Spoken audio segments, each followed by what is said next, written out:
Very good evening, friends. Meeting again in the session of philosophy, and we are discussing regarding the H. A. Roberts' philosophy, the chapter number 3, that is the vital force. He tried to explain the concept of vital force in a so simplified manner that it becomes very easy for everyone to understand the concepts and concept of vital force in the state of health, state of disease, as well as state of recovery.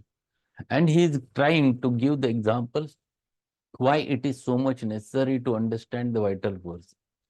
He has explained the concept how vital force gets disturbed of the human being, and if you want to bring it again into the focus, into the line, how your remedy should be dynamic enough to reach to that specific plane and cover it. Then and then only the nature's law of cure works. That is, the weaker dynamic affection is permanently extinguished in the living organism by a stronger one if latter is very similar to former in its manifestation. And this aspect he is trying to explain in those paragraphs. So concept of vital force is so much necessary to understand when you deal with the homeopathy, because medicines which we used to use in homeopathy are dynamic enough to tackle the dynamic disorders. And most important lesson which we can learn, all chronic diseases and all even many acute diseases are the products of this specific dynamic disturbance. So we are on the page number 38, sorry. We are on page number 38, the paragraph number 2 we have finished. Let us go ahead with the paragraph number next paragraph.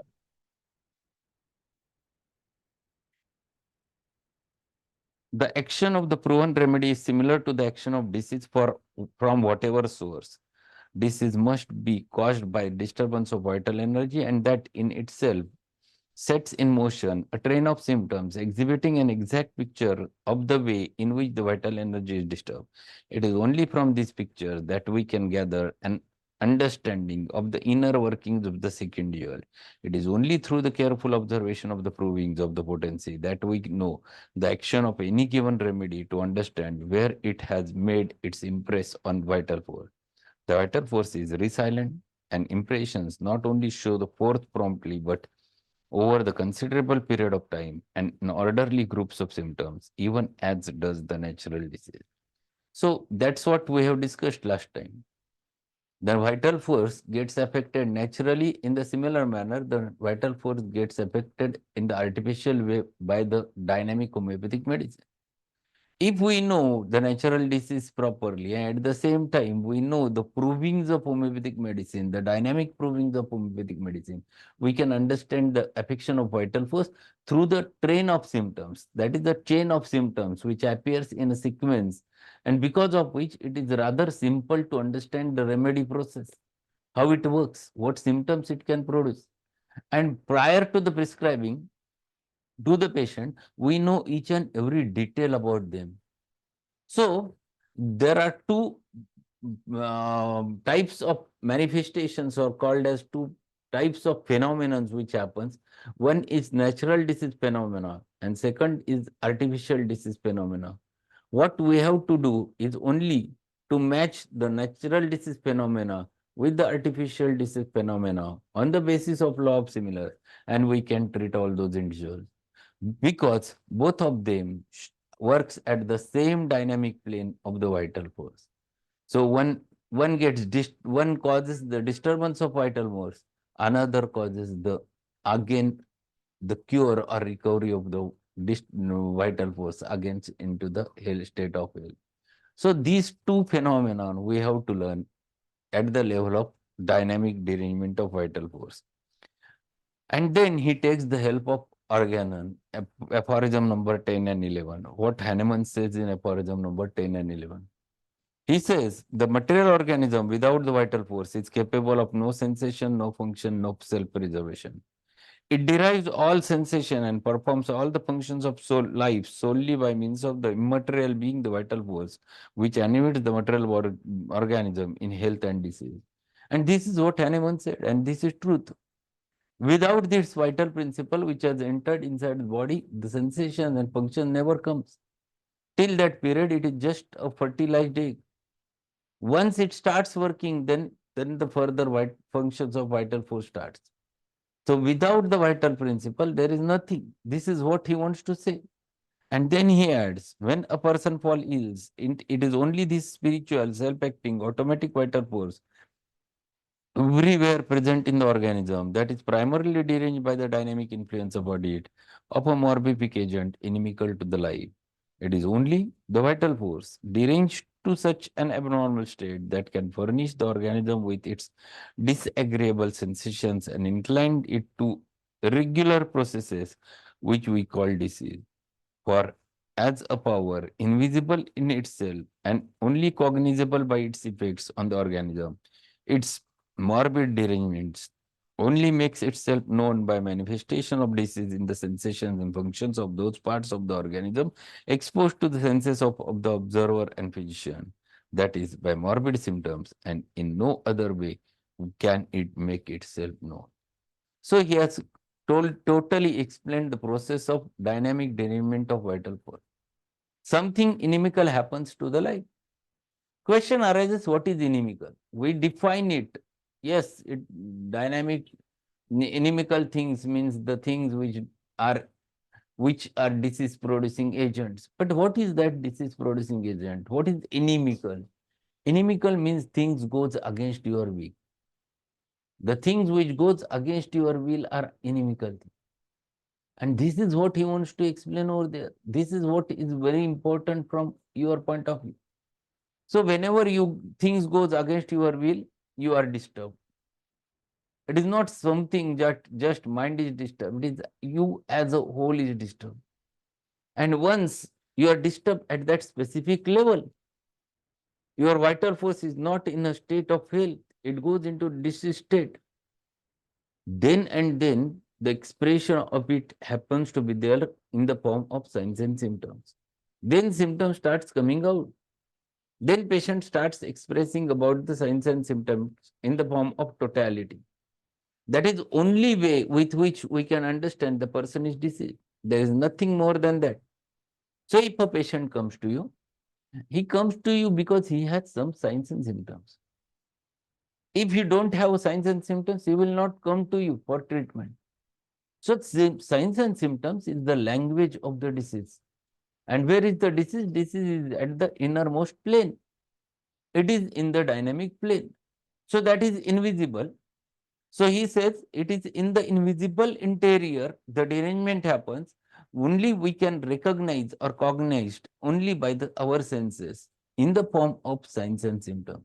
There is no other way.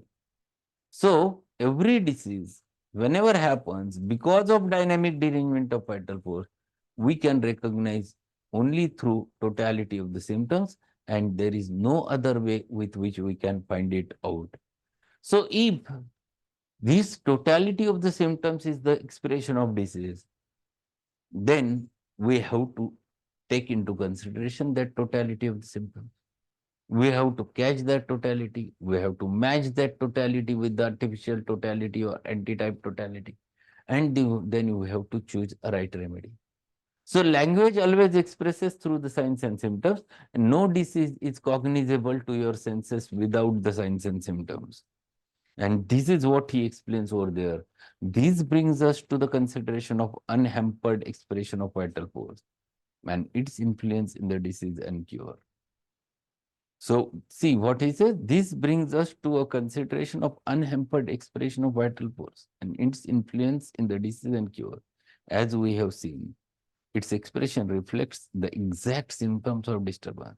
One of the easiest methods of dealing with sickness is to give the medicines or mechanical treatment which put a stop to the symptom. However, this is more apt to further upset the vital force by suppressing the individual expression of the disordered vital energy. Anything that disturbs the normal expression of disturbed harmony simply adds to the disturbance that is already in existence and is a confusion where confounded. For it suppress or distort the manifestations of disease state. This may be done in many ways. It may be done by sprays. It may be done by ointments. It may be done by irritative or narcotic treatment. So he is explaining over there that what happens when these symptoms comes out because of derangement of vital force. There are some expressions. For example, patient has a rash over the body. Some patients develop some eczematous patch on the body, and there is severe itching. That is the symptomatology. The patient is expressing it. Patient is having severe burning pain over there, and he says that, doctor, I want to scratch and scratch until it bleeds. There is tremendous burning, but I could not control that. And whenever there is severe burning, I used to put the hand in cold water, and then only I feel better. This symptomatology is there with which we can recognize, yes, what is the remedy and what is the disease, and we can find it out a right remedy. But if this patient goes to the hand of allopath, what do he do? He applies some ointments.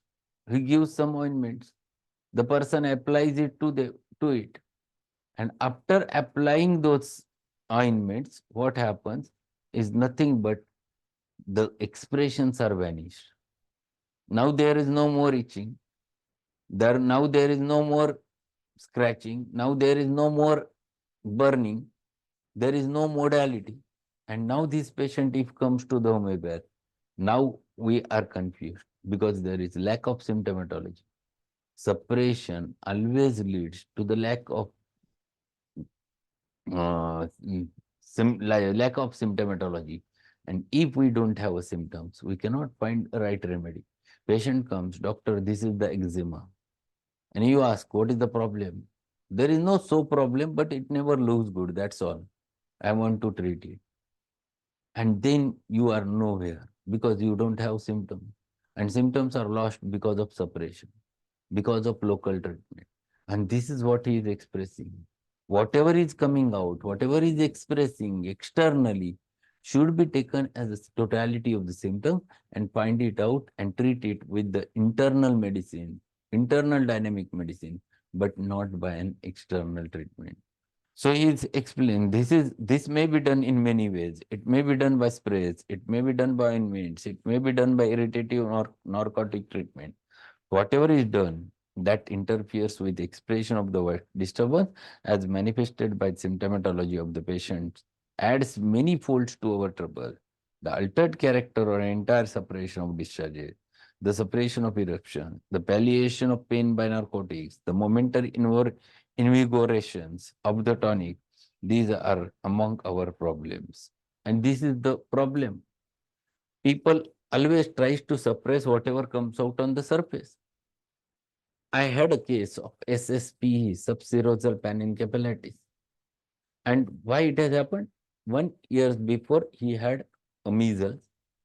The rash of measles was suppressed by ointments, and patient goes into status epilepticus, not controlled by many medicines. Then he was shifted to Pune, and then he was again admitted for a month in a hospital, and still he was on the epileptic spasms. And from that day, he was unconscious for a year.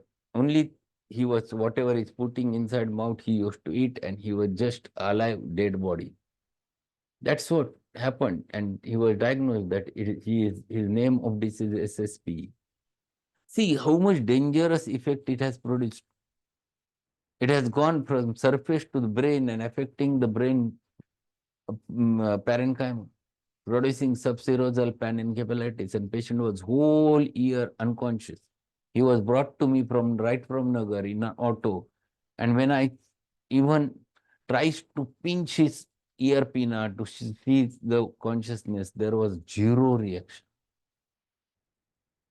So suppressed skin eruptions leading to brain pathology with epileptic attacks. I have considered him Jinkum, and with Jinkum, within 15 days, he came into the consciousness. But how dangerous separation happens?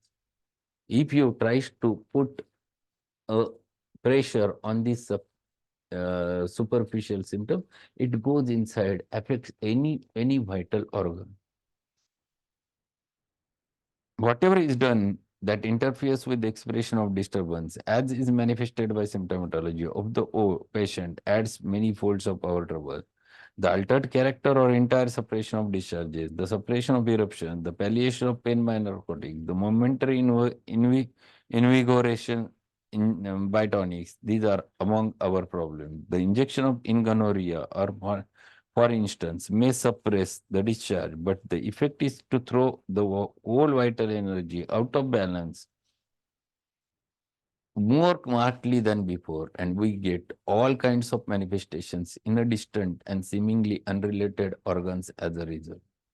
So gonorrhea, if you treat it locally or by giving injections, it enters to the soft tissue, affecting the uterus, affecting the ovaries in case of females, affecting the joints, producing rheumatism, affecting the blood parenchyma, producing severe anemia.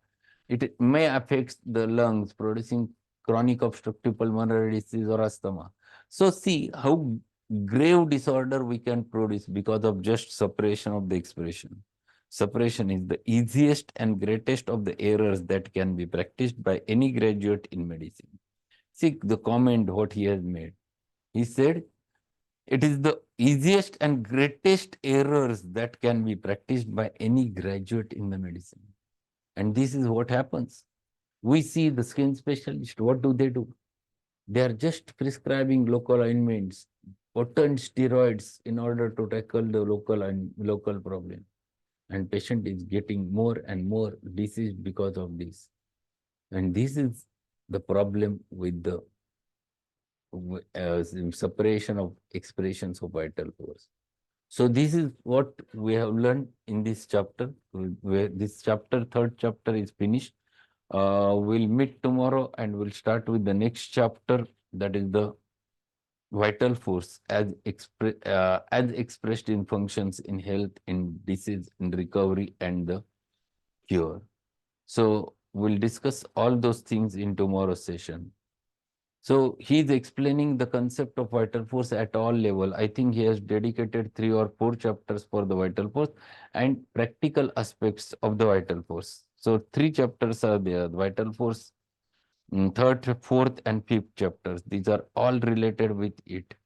And then he turns toward the homeopathy and fundamental law. So that's all for today. These are all basics which we are learning, but these basics itself are responsible to learn the concept of health and disease. So thank you being there. Today we're going to learn one more remedy at 8 o'clock from Allen's keynotes.